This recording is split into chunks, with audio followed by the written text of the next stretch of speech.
अब 11वां द्वार पार करके 11वें द्वार पार करते ही ये लोक आ जाता है अक्षर पुरुष का। गीता अध्याय नंबर 15 के श्लोक नंबर 16 और 17 में 3 पुरुष हैं। एक सरपुरुष ये ब्रह्म है, 21 ब्रह्मांड का मालिक, जिसको ज्योत स्वरूपी निरंजन काल भी कहते हैं। और अक्षर पुरुष ये 7 संग ब्रह्मांड का स्वामी है। और इनके अंतर्गत जितने इनके अंतर्गत प्राणी हैं वो भी नाशवान और ये स्वयं भी नाशवान। 15वें अध्याय के गीता जी में 17वें श्लोक में कहा कि उत्तम पुरुष है तू अन्य परमात्मा इति उदाहरते। उत्तम पुरुष यानी श्रेष्ठ परमात्मा तो इन दोनों से सरपुरुष और अक्षर पुरुष से अलग है, जिसको परमात्मा कहा जाता है। यह लोक धर्म अविषय विवृत्ति अवैश्वर है, जो तीनों लोकों में प्रवेश करके सबका धारण पोषण करता है, यानी कुल का मालिक वासुदेव। वो वासुदेव है, ये श्री कृष्ण वासुदेव नहीं, इसके तो पिता का नाम था वासुदेव। तो तब उस अक्षर पुरुष के लोक को पार करके फिर परमात्मा ने बताया कि जब तुम यहाँ आओगे, यहाँ इसके बहुत लंबा क्षेत्र है, इसके यहाँ से आपने जाना है तो यहाँ आपको इसका वो मिलेगा, विमान मिलेगा, और इसका टैक्स देना है आपने। उस बहर गुफा तक जाने का, 12वें द्वार में प्रवेश करने तक इसका टैक्स देना है। उसका एक मंत्र दूंगा जो इसकी कमाई बनेगी। फिर ये तैयार रखेगा आपके लिए यहाँ एक विमान है, और आपको 7 संग ब्रह्मांडों को पार करके बहर गुफा में छोड़ेगा। उसके बाद एक मंत्र और दिया जाएगा जो सार नाम है, उसकी कमाई से आप यहाँ 27 स्थान पाओगे। तो जो ही परमात्मा वहां पहुंचे तो अक्षर पुरुष का सारा स्थान दिखाया। अक्षर पुरुष के पास पहुंचे, वो खड़ा हो गया। वो ऐसा निकम्मा नहीं है जैसा ये काल है, लेकिन वहां भी जन्म मृत्यु प्राणियों की बनी रहेगी, लेकिन उनकी आयु बहुत बड़ी है। फिर भी जन्म मृत्यु पशु पक्षी ऐसे ही हैं, लेकिन वो किसी को खाता नहीं, स्वार्थवश दुखी नहीं करता। लेकिन कर्म आधार दंड वहां भी पुण्य और पाप, स्वर्ग और नरक दोनों ही बने हुए।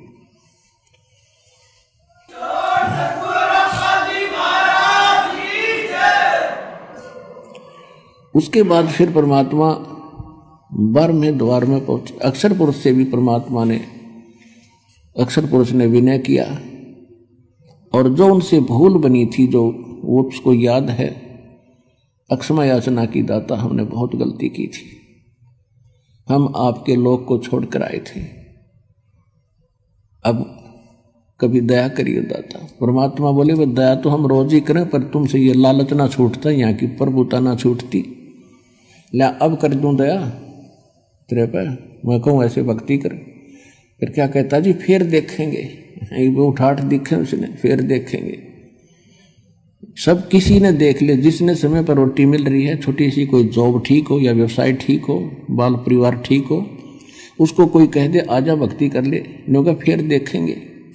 ये बात गुट्टी लानी है सामने, वह ना छूटती। फिर क्या देखेगा, जब गधा बन जाएगा फिर तो कुम्हार देखेगा, शर्म कड़मा मारेगा लठ।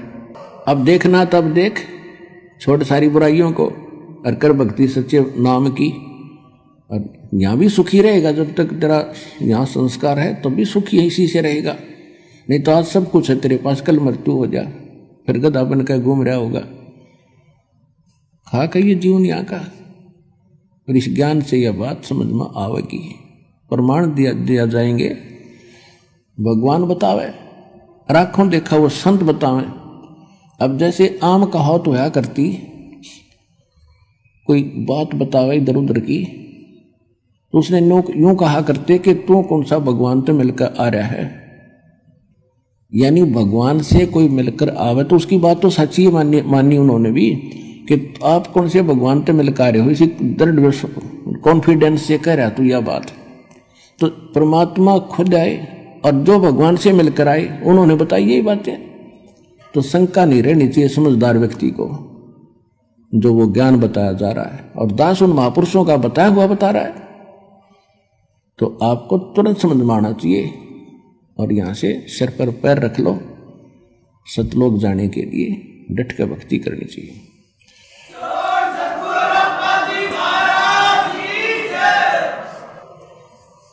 जब भंवर गुफा पार करके जब सतलोक में प्रवेश किया, अब आज तक किसी ने पूछ लो, किसी मजहब धर्म के व्यक्ति ने, परमात्मा कैसा है? परमात्मा तो निराकार है, वो देखा थोड़ा ही जाता है। परमात्मा का केवल प्रकाश देखा जाता है। देख कैसी अकल खराब हो रही थी हमारी। अब कोई कहे सूर्य निराकार है, सूर्य का केवल प्रकाश देखा जाता है, तो कैसी अकल उस व्यक्ति में। तो हम ऐसे थे, हमारे ऋषि महर्षि सारे बालक बुद्धि वाले। जब सूर्य बिना प्रकाश किसका देखा? जब भगवान का प्रकाश देखा, डिवाइन लाइट देखी, तो कमाल की बात। वह लाइट है किसकी? वस्तु तो वो है देखने जोगी। इस लाइट ने के चाटेंगे हम, बता।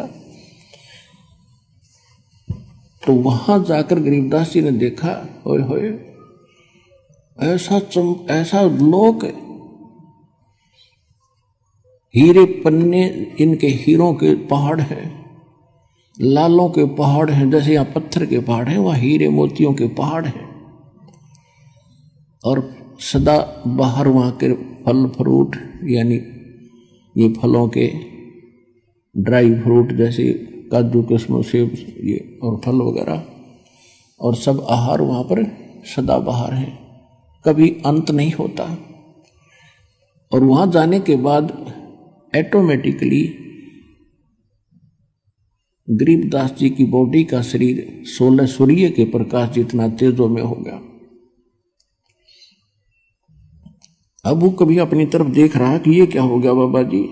परमात्मा बोले, भाई यहाँ आने के बाद हम नए कपड़े पर आया करें अपने भक्ता ताई। यो नया कपड़ा है तेरा, वो नकली तेरा नीचे पड़ा है।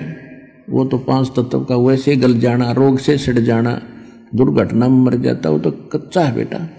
असली कपड़े यहाँ हम पर आएंगे आकर आपको, ये ऐसा शरीर होगा आपका। अब आगे देखा, जब वहां पहुंच गए 1 सेकंड के अंदर, जहां पर परमात्मा एक गुम्बद के अंदर, बहुत बड़ा गुम्बद जैसे मंदिर नुमा, मंदिर की चोटी थोड़ी ऊंची बनाई जाती है, नहीं ऐसे गोल होता है और बड़े सुंदर, और बीच में परमात्मा एक तख्त पर यानी सिंहासन पर विराजमान है। सिर पे मुकुट है, ऊपर छत्र है, और परमात्मा के एक रोम यानी बाल में करोड़ सूर्य मिला दे, शरीर के बाल में करोड़ सूर्य मिला दे, रोम को ऊपर जो रोम उगे होते हैं, और करोड़ चंद्रमा, करोड़ सूर्य की रोशनी एक बाल के तुल भी नहीं है। इतना नूर उस मालिक के पूरी बॉडी का। वहां पर एक चंवर रखा था, नीचे से परमात्मा जो जिंदा महात्मा के रूप में गए थे, वो चंवर उठाया और उस तख्त पर यानी सिंहासन पर बैठे भगवान के ऊपर सत्कार के साथ चंवर करने लगे। अब गरीबदास जी कभी उस सिंहासन पर बैठे भगवान को देख रहे हैं, कभी जिंदा महात्मा के रूप में खड़े उस पर संत को देख रहे हैं जो नीचे से गया था। अब वो सोच रहे हैं कि ये क्या चक्कर है, ये भगवान ये है, ये बैठा। इसके बारे में ये बाबा जी बताते आ रहे थे। इतने में क्या हुआ, वो तेजों में शरीर वाला भगवान खड़ा हुआ और बाबा जी यानी जिंदा महात्मा के रूप में जो नीचे से गए थे परमात्मा, उस अनंत कोट ब्रह्मांड के सिंहासन पर विराजमान हो गए। और वो तेजों में शरीर वाले भगवान चंवर करने लगे जैसे सेवक करा करें। अब गरीबदास जी सोच रहे हैं, ये क्या चक्कर है, बाबा जी भगवान है, बाबा ये भगवान ये है। इतना सोच ही रहे थे कि तेजों में जो शरीर बाहर खड़ा था वो उस जिंदा वाले शरीर में समा गया।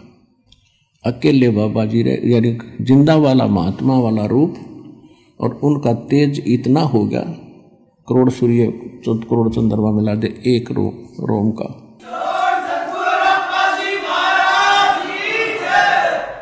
अब गरीबदास जी सोच रहे थे, रे यूं क्या चक्कर वही है। तो परमात्मा ने बताया कि गरीबदास, हम ही वो परमात्मा है। और ये सोचल चिदर मैं करूं अपने जन के काज। बेटा ये है मेरा लोक और ये सारा व्यवस्था आप देख रहे हो, क्योंकि वहां दिव्य दृष्टि प्राप्त हो जाती है। वहां से आप यहाँ की सुई भी देख सकते हो, कुत्ते गधे का सुअर भी को भी देख सकते, शरीर को भी देख सकते हो। इन शेड और इन छत लेंटरों के 10 मंजिल के लेंटरों के अंदर से भी आप प्रत्येक प्राणी को, चींटी को और मनुष्य को भी देख सकते हो। परमात्मा ने कहा एक बार झांक कर देख ले नीचे जिस लोक से आप आए हो।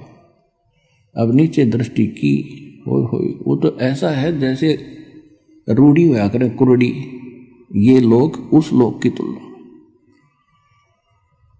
अब एकदम शरीर कांप गया गरीबदास जी का उस लोक की तुलना में इस लोक को देखकर। यहां तो ऐसे लग रहे जैसे कीड़े मकोड़े रहा करते हैं। एक चींटी को देख लो, सारा दिन एक टूक के लिए ऐसे ऐसे सारा दिन रात मंडी रहे, सब्र नहीं। ऐसे मनुष्य को देख ले, सुबह से लेकर शाम तक रात में भी वही सोचता रहता, सुबह उठते फिर भाग ले, और होना जाना वही है जो लिख रखा है मस्तिष्क में। और मस्तिष्क से अधिक भी प्राप्त करना चाहेंगे तो भक्ति से होया करें, और भक्ति व शास्त्र अनुकूल हो, परम पिता की हो, पूर्ण ब्रह्म की हो, संसार रूपी वृक्ष के मूल की पूजा हो, तो फिर आपको एक्स्ट्रा फल भी मिले। तो वो इस काल ने नामो निशान मिटा रखा, उसी को बताने के लिए भगवान आते हैं यहाँ पर।